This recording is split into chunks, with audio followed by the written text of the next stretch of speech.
Welcome to a video on how to get good at Dr. Toxic, perhaps the most forgettable scientist in the game. Players who are able to master this Walter White reject will be able to smell like professionally made crystal meth and drug the enemy team like it's business as usual. Let's get started.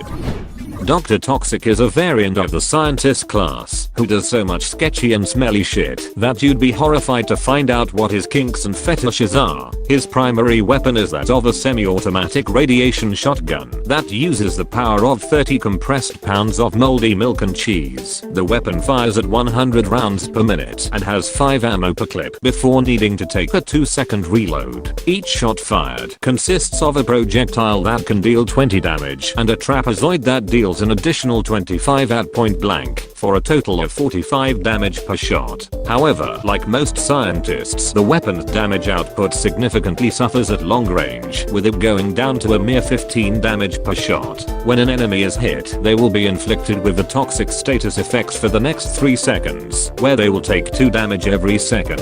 Additional hits whilst the effect is active will refresh its duration.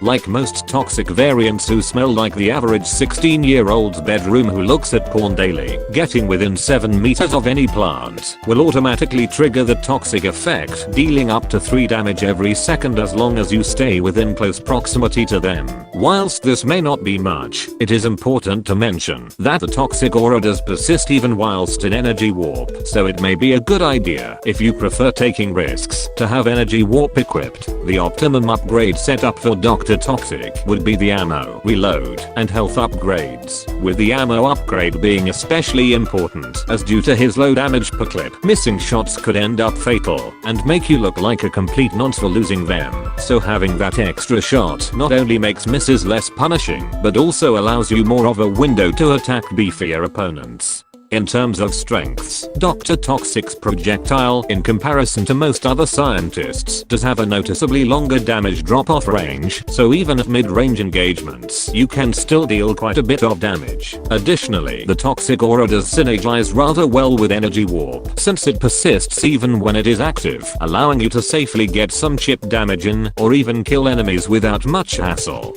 However, Dr. Toxic does have a rather low potential damage per clip, at only 225, which means missing shots at point blank will put you under kill thresholds for beefier opponents. Additionally, whilst not directly his fault, Dr. Toxic is often outclassed by a lot of other variants in various scenarios, such as marine biologist in raw damage output, astronaut at long range, and that most scientists get a damage upgrade, whilst Dr. Toxic doesn't. Thanks to this guide, you will now know the power of the most forgettable scientist in the game, before proceeding to your usual better scientist variants and forgetting about him once again. Be sure to come back for the next episode next week. Thanks for watching, and don't forget to subscribe for more shit like this. Have fun.